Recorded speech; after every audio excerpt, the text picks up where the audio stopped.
जब तक भारतीय जनता पार्टी के एक भी कार्यकर्ता के शरीर में प्राण है, कश्मीर को हिंदुस्तान से कोई अलग नहीं कर सकता। नमस्कार, मैं हूं श्वेता सिंह। चुनाव का समय है तो एक एक वोट का सवाल है और ऐसे ही वोट के सवाल को लेकर हम पहुंचे हैं उड़ीसा, जहां पर भारतीय जनता पार्टी के राष्ट्रीय अध्यक्ष एक रोड शो करने वाले हैं। उड़ीसा को बहुत ज्यादा अहमियत दी जा रही है। प्रधानमंत्री नरेंद्र मोदी भी यहां पर आए हैं। अमित शाह ने तो 2015 में यहां के लिए टारगेट सेट कर दिया था। तो वोट का ये सवाल सीधे अमित शाह से। किसी भी नेता के साथ उसकी रोड शो वाले रथ पर सवार होने के कुछ साइड इफेक्ट्स भी होते हैं, जैसे इस तरह से फूलों का बरसाया जाना। लेकिन बहुत अहम होता है चुनाव के समय में ये भी तय करना कि कहां से होकर कहां तक चुनाव प्रचार का फासला जाएगा। यहाँ पर उड़ीसा में जहां पर हम खड़े हैं, वहां पीछे वो जगह है जो एक म्यूजियम के तौर पर जिसे विकसित किया गया है सुभाष चंद्र बोस की जन्मस्थली के तौर पर, और लगभग 2 किलोमीटर होते हुए आगे ये यात्रा वहां पर खत्म होगी जहां मां कटक चंडी देवी का मंदिर है। बालाकोट में एयर स्ट्राइक के बाद से बीजेपी राष्ट्रवाद के सरपट दौड़ते रथ पर सवार है।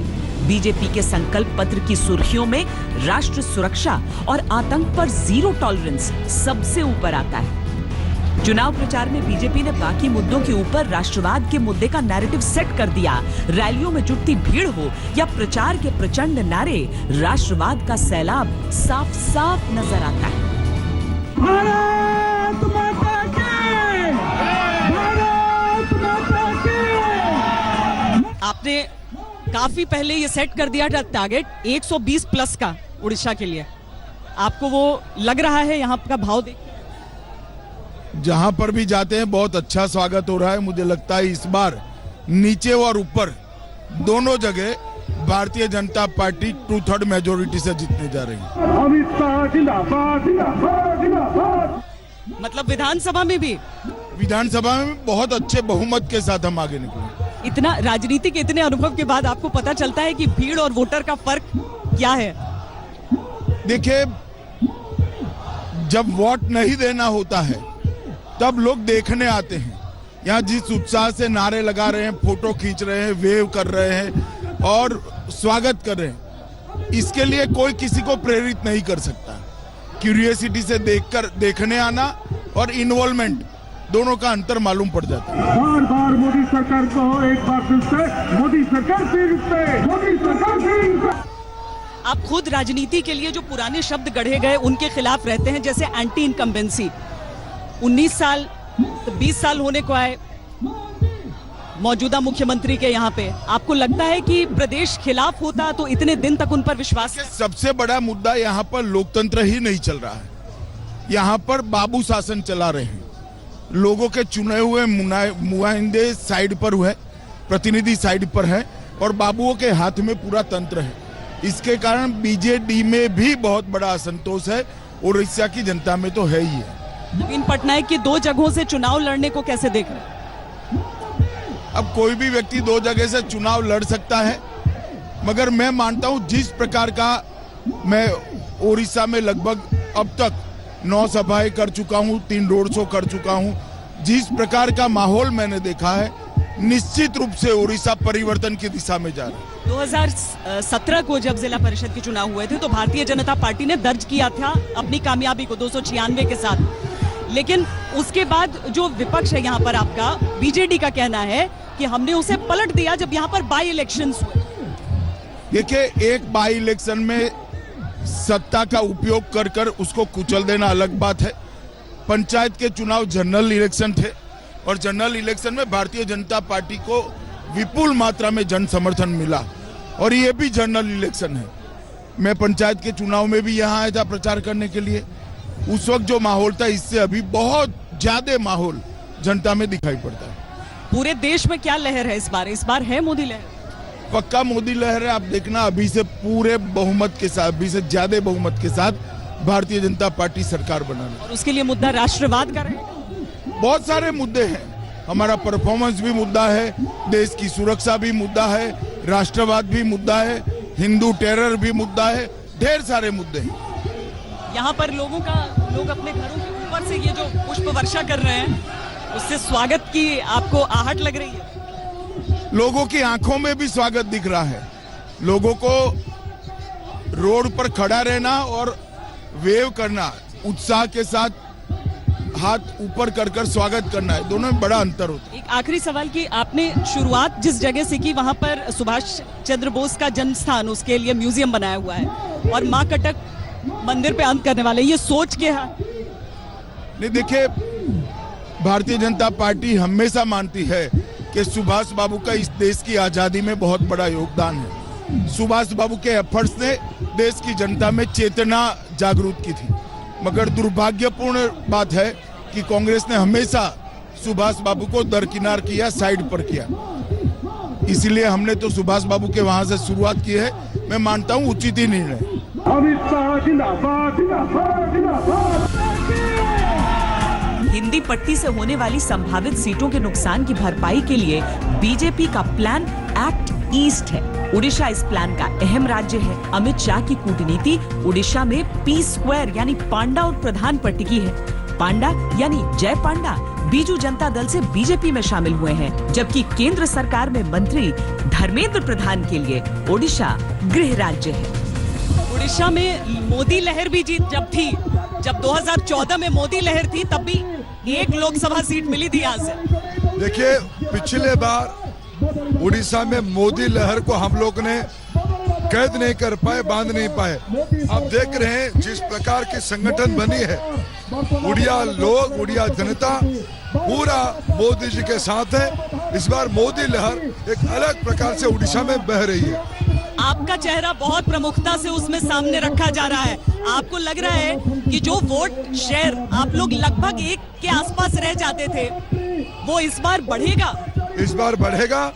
लोकसभा में हम 21 का 21 सीट जीत रहे हैं। विधानसभा में हम भारी बहुमतों से राज्य में भी सरकार बनाएंगे और मोदी जी की सरकार, डबल इंजन की सरकार, ऊपर भी और नीचे भी बनेगी। पर अगर लोग प्यार नहीं करते नवीन पटनायक से, तो इतने साल क्यों उन्हें मुख्यमंत्री बनाते? देखिए, उनकी टाइम हो चुकी है। पिछले 19 साल की नाकामी, भ्रष्टाचार, महिला सबसे खराब स्थिति में है। पिछड़ा, आदिवासी, दलित, गरीब सारे लोग गलबंद हो रहे हैं मोदी जी के पीछे। वो नवीन पटनायक के खिलाफ वोट देंगे। आप यहाँ से होते हुए कितना समय बिता पाए 5 साल में यहाँ पर? देखिए, मैं उड़ीसा का हूँ, मेरे एक प्राथमिकता रही। उड़ीसा में हम लोगों की संगठन कमजोर थी। उड़ीसा में संगठन को खड़ा करना राष्ट्रीय अध्यक्ष जी का रणनीति रही, उसको हमने पूरा किया है। उनकी रणनीति अहम रहती है सब में, उनकी रणनीति अहम रहती है इन सब में। निश्चित रूप में ये जो आज संगठन की रूप देख रहे हैं, ये अमित शाह जी की पिछले 5 साल की मेहनत। इन्होंने कम से कम 25 बार उड़ीसा आया होगा, हर एक 2 महीने एक बार आया होगा, छोटे इकाई तक की बैठक ली, इसके कारण ये संगठन बनी है। क्या जो कालिया स्कीम टाइप की चीजें जो नवीन पटनायक लेकर आ रहे हैं, उस तरह की चीजें अफेक्ट करेंगी आप लोग? देखिए, कालिया एक ढकोसला है, कोई लाभार्थियों का सही सूची नहीं है, बजट में कोई प्रोविजन नहीं है, इसीलिए चुनाव आयोग उसको बंद कर दिया।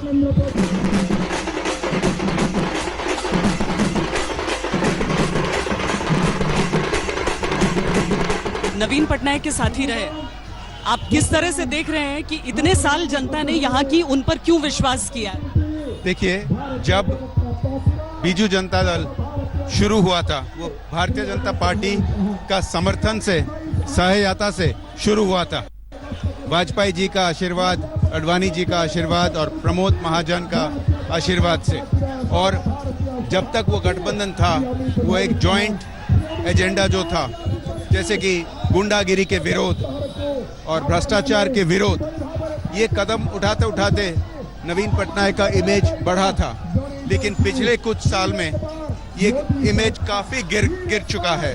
आप अगर देखें ओपिनियन पोल्स, उनके पीक था 2014 इलेक्शन से पहले, और पिछले 5 साल में काफी गिर चुका है। क्योंकि आप देखे हैं कि सारा देश में उड़ीसा में सबसे ज्यादा इंक्रीज हुई है। या इसके पीछे अमित शाह की प्लानिंग भी रही है, जो उनकी चाणक्य नीति जिसे कहा जाता है? देखिए, इसमें किसी का कोई चाणक्य नीति नहीं है। जब यहाँ सुशासन नहीं है, जब महिलाओं के ऊपर जो आक्रमण हो रहे हैं, भारत में सबसे ज्यादा इंक्रीज यहाँ हुई है। हर सप्ताह आपको देखना मिलता है 2 या 3 ऐसे केसेस, जैसे कि बलात्कार और मर्डर। हर सप्ताह आपको देखना मिलता है कि स्वास्थ्य क्षेत्र बिल्कुल कोलैप्स कर चुका है। कंधे में लेकर पेशेंट्स को जाना पड़ता है 20, 30, 40 किलोमीटर, क्योंकि एम्बुलेंस नहीं आती है, रोड नहीं है। इस पर कोई चाणक्य नीति नहीं है, इस पर सिर्फ गवर्नेंस की कोलैप्स हो चुका है। लेकिन आप जो प्रश्न पूछे, भारतीय जनता पार्टी यहाँ काफी ग्रो की है और इसमें अमित शाह जी का नेतृत्व का बहुत भूमिका रहा है। लोगों की ये जो भीड़ आप देख रहे हैं किसी भी रोड शो का हिस्सा होता है, सामान्य है।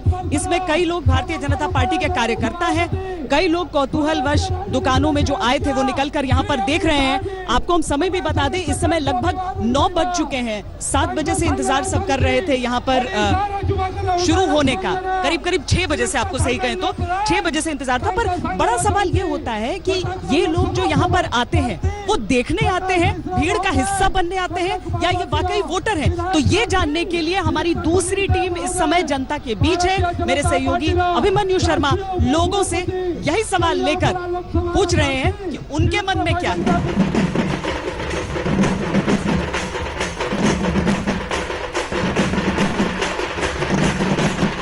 वोटिंग अच्छा होगा, उनके सपोर्ट में जाएगा, क्योंकि इतने साल में तो शायद पहली बार ही इतना बड़ा रोड शो हुआ है कटक में। मोस्टली अभी देखिए मोदी जी का जो काम चल रहा है, मोस्टली यंग जनरेशन उसमें फिदा है, तो मोदी जी को मोस्टली सपोर्ट करेंगे, ये मेरे को लग रहा है। आपको सेंटर में मोदी जी को सरकार बनाना है तो स्टेट में भी वो सेंटर में रहेगा, स्टेट में कोई दूसरा रहेगा तो क्या फायदा रहेगा।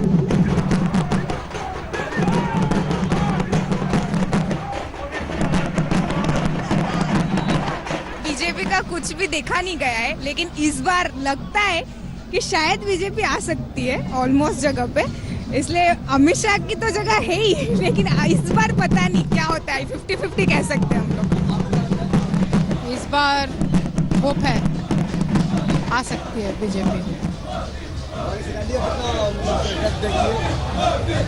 पता नहीं अब क्या होने वाला है। रैलियां तो होती रहती हैं, बट ये कुछ ज्यादा ही खर्चे कर रहे हैं। स्टिल होप कि आ जाए, कुछ काम करे तो हो, बस ये रैलियां से कुछ फायदा नहीं होगा। ज्यादातर आते हैं, देखते हैं, मिलते हैं, सबसे बातें भी करते हैं, लेकिन ये पहली बार इतने बड़े सेंट्रल मिनिस्टर आ रहे हैं।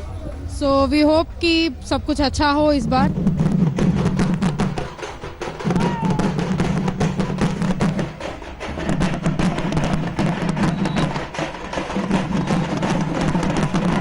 कुछ नहीं पड़ेगा सर, कुछ भी नहीं, जीरो। जो कोई यहाँ पे जो है हम लोग क्या जनता का, आम जनता का नवीन सरकार जो है वही आएगी 5वीं बार फिर से, क्योंकि वो जैसा काम किए शायद इंडिया में कोई सरकार कोई सेम वैसा काम नहीं किए। ना ये बीजेपी ना कांग्रेस, ये सब हवाएं कुछ नहीं कर पाएंगे, उसका बिगाड़ नहीं पाएंगे, ये सब कुछ फर्क नहीं पड़ेगा।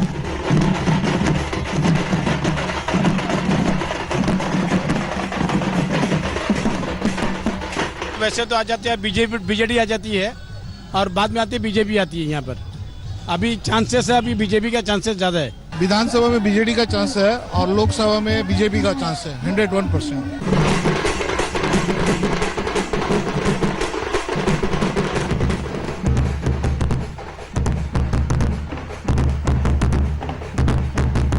दोनों पक्ष अच्छे खिलाड़ी हैं और दोनों कटक के पुराने बासिंदा है, सब कटक के लिए अच्छे ही सोच रहे हैं। और असर की बात ऐसा है, आदमी को डिपेंड करता है किसको कैसी मतलब लाइकिंग है, लेकिन मोटा मोटी सब तीनों ग्रुप बहुत अच्छे हैं। आज के हमारे देश में जो उपकार मिल रहा है, जो बुजुर्गों को, बच्चों को तालीम दी जा रही है, अच्छी मेडिकल चिकित्सा, और मतलब मेडिकल में हो या फिर बूढ़े बुजुर्गों को हो, उसके लिए मोदी जी को दिल से बार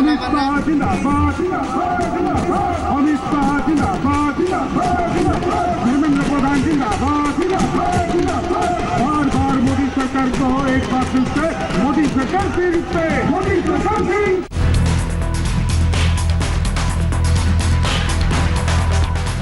जब तक भारतीय जनता पार्टी के एक भी कार्यकर्ता के शरीर में प्राण है, कश्मीर को हिंदुस्तान से कोई अलग नहीं कर सकता।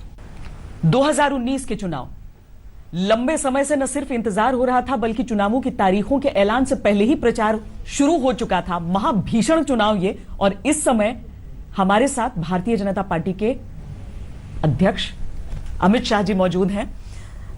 2 दौर का चुनाव पूरा, आत्मविश्वास कितना है अभी तक के बातों को देखकर? देखिए, चुनाव की शुरुआत के पहले ही लगभग पूरे देश का भारतीय जनता पार्टी की दृष्टि से मेरा दौरा हुआ था। उसी वक्त दिखाई पड़ता था कि एक जबरदस्त मोदी लहर देश भर में अस्तित्व में है, और जैसे ही चुनाव धीरे धीरे आगे बढ़ रहा है, वो मोदी लहर उभर कर सब जगह पे सरफेस पर दिखने लगी है। देश के पूर्वी हिस्से में नॉर्थ ईस्ट, उड़ीसा, बंगाल, उत्तर प्रदेश है ही है, सारी जगह पे जहां जहां मैं प्रचार में गया, मैंने एक प्रचंड मोदी लहर का अनुभव किया है। और ये निश्चित कर देश की जनता बैठी है कि इस चुनाव के अंदर 2014 से भी ज्यादा बहुमत के साथ नरेंद्र मोदी जी को प्रधानमंत्री बनाना है। मुझे ध्यान है 2014 में जब नरेंद्र मोदी अपना नामांकन दाखिल करने के लिए वाराणसी जा रहे थे, तब आपने कहा था ये लहर नहीं है, सुनामी है। अब आपको उस सुनामी से बड़ी लहर दिख रही है? देखिए, जब मोदी जी ने नामांकन किया तब वो छठा चरण था 2014 में। आज हम दूसरा चरण में खड़े हैं, परंतु आज भी उस समय से ज्यादा बड़ी लहर का अनुभव आ रहा है।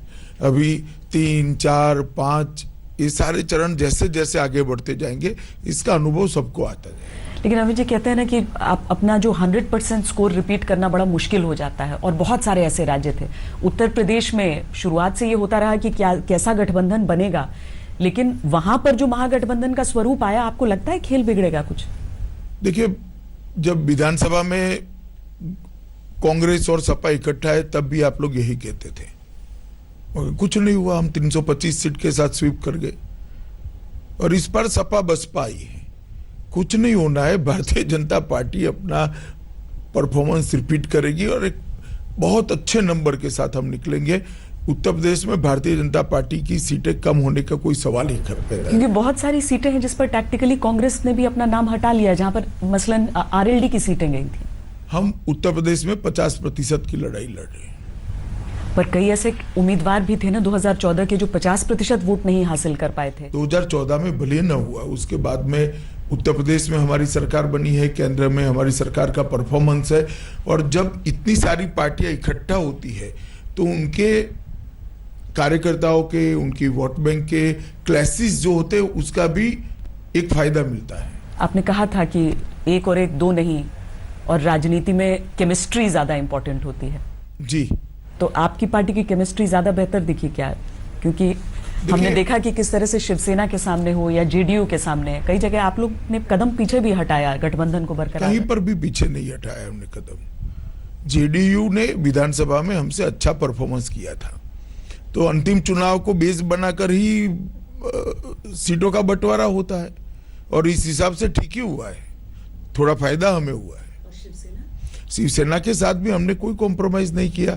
हमारी जो सीटें थी 1 सीट का झगड़ा था, तो 1 सीट बदली है बस। तो जिस तरह का हम फिर बिहार में महागठबंधन देख रहे हैं कि वहां पर कांग्रेस भी शामिल है उस समझौते में, वहां पर ज्यादा दिक्कत हो सकती है। देखिए, बिहार के अंदर गत चुनाव से ज्यादा एनडीए सीटें जीत कर निकलेगी। अब पहली 4 सीटों में कहीं पर भी गठबंधन को कुछ नहीं मिलने वाला है। आपको लग रहा है कि इस समय चुनाव जिस स्थिति में है, ध्रुवीकरण की राजनीति नंबर 1 पर चल रही है? मुझे ऐसा नहीं लगता। कई बार कई मुद्दे मीडिया में ज्यादा उछलते हैं। जनता अपना मन बना चुकी है और इसी हिसाब से वोटिंग कर रही है। पर अगर ऐसा ही होता कि सिर्फ मीडिया के समझ की बात होती, तो चुनाव आयोग योगी आदित्यनाथ पर प्रतिबंध क्यों लगाता 72 घंटे? देखिए, योगी जी के टोटल 45 मिनट के भाषण में से 1 लाइन को मुद्दा बनाया जाता है। 44 मिनट का भाषण विकास पर ही होता है। पर एक बजरंग बली और अली करके, वो ठीक है, चुनाव आयोग ने एक प्रतिबंध लगाया है, हमने हमारा पक्ष भी रखा है चुनाव आयोग के सामने, मगर मैं नहीं मानता कि चुनाव ध्रुवीकरण की ओर ले जाने के लिए ये स्टेटमेंट किया गया। एक रिएक्शनरी स्टेटमेंट था। मतलब पर मायावती का स्टेटमेंट क्या फिर ध्रुवीकरण की ओर वाला था? कोई स्टेटमेंट ध्रुवीकरण करा लेगा ऐसा मत मानिए। जनता मन बनाकर बैठी है नरेंद्र मोदी को सकारात्मक वोट देने के लिए। ध्रुवीकरण कोई नहीं कर रहा। कोई करे ना करे, जनता नहीं होने देगी, क्योंकि जनता तय कर बैठी। क्योंकि प्रधानमंत्री ने भी बहुत आहत होकर कहा कि पूरे के पूरे एक समुदाय को आप गाली नहीं दे सकते हैं, सामने वाला व्यक्ति, कि अगर आपका वो पिछड़े का जिक्र करते हुए उन्होंने ये बात कही। तो क्या यहाँ पर जातियों का रेफरेंस आ रहा है? पिछड़ा जाति नहीं होती, समुदाय होता है। और जब किसी समुदाय को आप गाली बोलते हो या किसी जाति को भी नीचा दिखाने का प्रयास करते हो तो ठीक नहीं है। इसमें क्या बुरा कहा है? लेटेस्ट खबरों के लिए यूं ही देखते रहिए आज तक, और इस वीडियो के पसंद आने पर लाइक, शेयर एंड सब्सक्राइब करना ना भूलें।